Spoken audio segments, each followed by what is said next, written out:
చేయడం అనేది దారుణం.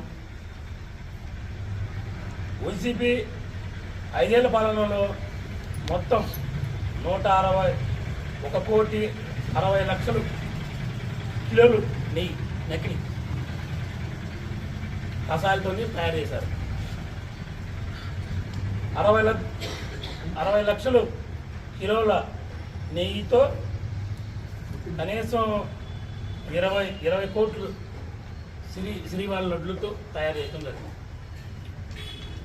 గత ప్రభుత్వం కూడా అప్పుడు మా అధికారం ఉన్నప్పుడు ఎన్నోసార్లు చెప్పాము అవినీతి జరుగుతుందని. కానీ వైసీపీ టైంలో అడిగే వాళ్ళు ఎవరు లేరు, మాదే అధికారం అని చెప్పేసి వైసీపీలు ఇష్టాసరంగా జరిగింది. ఈరోజు ఒకటి బయటకు వస్తున్నాయి. దేవుణ్ణే మోసం చేసినారంటే ఇంకా దారుణం కదా.